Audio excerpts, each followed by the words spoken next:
The first thing I remember is the sound forks stopping mid-air as my sister pulled her boyfriend toward me, her smile already mocking before she spoke.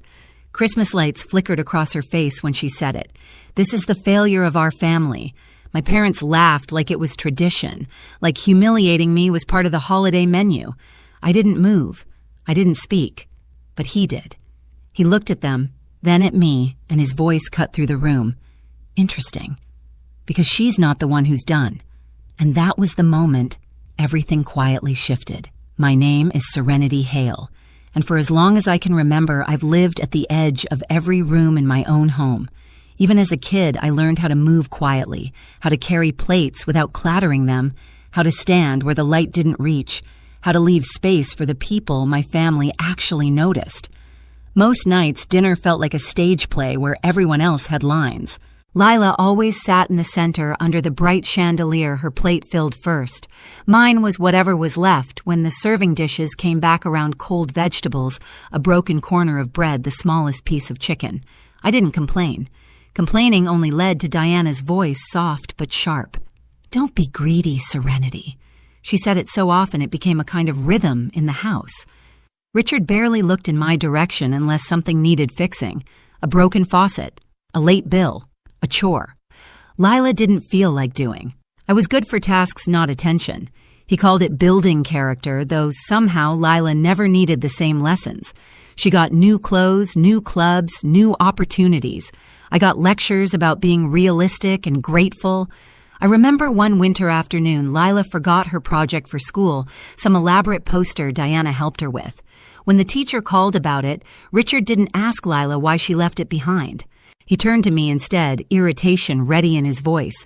"Why didn't you remind your sister?" As if my role wasn't to live my own life, but to keep hers from falling apart.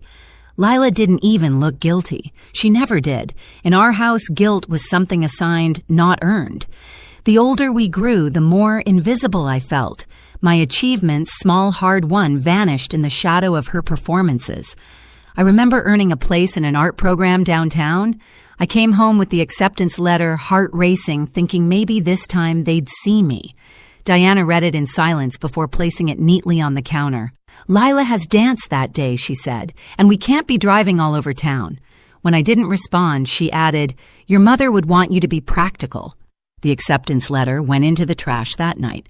Lila's dance costumes arrived 2 days later. Money disappeared the same way my chances did, quietly. Payments meant for my classes, my savings, my future. Redirected into Lila's needs, new shoes, competition fees, weekend trips. I learned not to ask where my portion went. Asking only made Richard sigh like he was tired of educating me. "We invest where it matters most," he'd say. I always knew what that meant. The funny thing is, no one ever called it favoritism. They called it support. They called it doing what's best. They called it family. And I believed them because believing made the house feel less cruel. Still, I wasn't entirely blind. I had my own small rebellions, late nights, drawing in the laundry room studio above the washers, saving scraps of my allowance in envelopes hidden behind detergent bottles, building a quiet world where I didn't have to earn a place at the table. But even then, even with all the clues, a part of me thought things might change someday. That if I worked hard enough, stayed steady enough, quiet enough, I'd be invited into the warmth they reserved for her. It took me a long time to understand that warmth was never meant for me. That was the day I learned my place in this family. It happened quietly, the way erasures always do. A missing name, a shifted glance, a door closing without sound. I was in the office late, the kind of evening where the city outside feels like a distant hum. Lila's voice carried from the break room, bright, rehearsed, careless. "My sister doesn't have a real career," she said loud enough for laughter to follow. "She just floats around. Adrian only keeps her around out of pity." I didn't step in. I stood behind the half-open conference door, one hand on my laptop bag, breathing through the familiar sting. By the time I walked past them, the conversation had already changed, as if the insult had never existed. But the next morning, the real blow came. My concept file, weeks of work, was gone from the shared folder. In its place was a new version renamed Polished, just enough to look like someone else's idea. Lila's initials sat in the signature line. I stared at the screen longer than I should have. The cursor blinked, patient, indifferent. A soft knock broke the stillness. The intern stepped in, shoulders curled like he was trying to disappear. "I saw her download your file yesterday," he whispered. "She deleted the original." His eyes flicked toward the hallway. I didn't know what to say. I nodded. Not at him, at the pattern, at the cycle so old it felt like part of my bloodstream. I opened the access logs. There it was, her username, the timestamp, the deletion, the upload, clean, intentional. During the afternoon meeting, Lila told the story again. Serenity dropped out of everything when we were younger. She always crumbles under pressure. People chuckled politely. Adrian didn't. His gaze shifted toward me for half a second, like he was reading something in the space I occupied.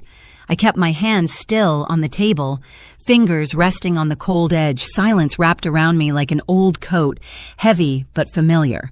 I didn't correct her. I didn't defend myself. I didn't ask why she felt entitled to rewrite me year after year. When the meeting ended, she brushed past me with a smile that didn't reach her eyes. I just smiled. I didn't go home after that meeting. I walked out of the office, down the elevator, and into the cold evening like I was stepping underwater. Cars moved. People talked. Holiday lights blinked against the windows of downtown buildings. None of it felt connected to me. I kept walking until the cold burned enough to make everything sharp again. When I finally stopped, I was in the co-working space 2 blocks from our agency. The keypad clicked under my fingers. The lock beeped open. Inside the room was empty, just white light on long tables, the hum of a printer. Someone forgot to turn off, and the faint smell of stale coffee grounds. It was the kind of silence that doesn't comfort but steadies. I placed my laptop on the table and opened the logs. Every timestamp was a small betrayal. Lila downloading my concept, the deletion, her upload, the edits. Then the email she sent Adrian late at night claiming the original direction had flaws and she had fixed it. I didn't react. I just kept scrolling. Access logs don't lie. They don't gossip. They don't twist stories. They only reveal what someone actually touched. I copied everything into a folder I labeled plainly documents. Then I started collecting. Payments, bills, transfers, screenshots of budgets she'd signed without approval, emails where she hinted that I was overwhelmed, not ready, emotionally inconsistent. She had built her own version of me in the system, one that justified taking my work, my credits, my place. It wasn't new. It was simply the first time I had proof. At midnight, my phone buzzed. A text from my aunt, a photo of old paperwork she found while cleaning, payments my mother had left for me, savings meant for my future, the ones that disappeared when I was a teenager. "Your mother wanted you to have these," she said. I stared at the screen long enough for the blue light to sting my eyes. Then I added the files to the folder. Around 1 a.m, I walked to the back corner of the space where floor-to-ceiling windows overlooked the dark city. Snow had started falling, fine whisper-light flakes drifting under the street lamps. I watched them until my breath slowed, until my pulse steadied.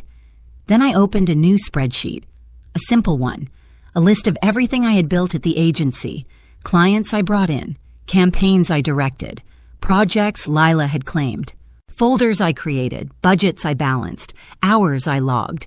It stretched longer than I expected. Most people think revenge feels hot. Mine was cold, methodical, a sequence of small administrative actions, typed, saved, filed. The next morning, before anyone arrived, I went to the old studio above the laundromat on the edge of Aurora, the place where I built my first freelance jobs. The machines downstairs rumbled, shaking the floorboards the way they always did. The air smelled like detergent and warm metal. I slid open the storage drawer. My old drives were still there, wrapped in a scarf from years ago. I plugged them in and waited. Folders bloomed on the screen, early sketches, concept drafts, original styles that eventually became the agency's signature tone. All mine. All the seeds Lila grew her reputation from. I took what I needed, not out of spite, but because it was mine to take. When I returned to the office, Adrian was in the conference room, staring at his laptop like he was trying to outrun a headache. He looked up when I walked in. "Sit," he said softly. I did. He turned the screen toward me. My file. The one Lila claimed. He tapped the corner. Your metadata's still inside. Of course it was. She changed the name, not the backbone. He opened the access logs next my folder from the night before. You pulled everything he said. I nodded. I didn't push you into this, did I? No. And you're sure you want me involved? I thought about it. About silence. About what happens when you speak and no one listens. About what happens when you stay quiet and everyone assumes you'll never stop swallowing what hurts you. Yes, I said. He studied me for a moment, not with pity, but with the kind of focus people use when assembling something delicate. Then he leaned back. HR needs this. Legal needs this. And the board needs to know where the credit actually belongs. His voice wasn't angry. It was factual, administrative, clean. We spent the next 2 hours assembling the file. Every document, every log, every payment discrepancy, every moment where my work had been fed into Lila's pipeline of praise. Typed, printed, signed. Around noon, he slid the final packet across the table. I'll handle the process, he said. You don't have to be the one to deliver this. But part of me wanted to, not to confront her, not to explain, not even to win. I wanted to stop being the silent witness to my own erasure. I picked up the packet. The paper felt heavier than it should have. I rested my hand on it, steady and calm. This time, I said I won't fix what they've broken. I arrived late on purpose. Christmas dinner was already in motion when I stepped through the doorway of my father's house.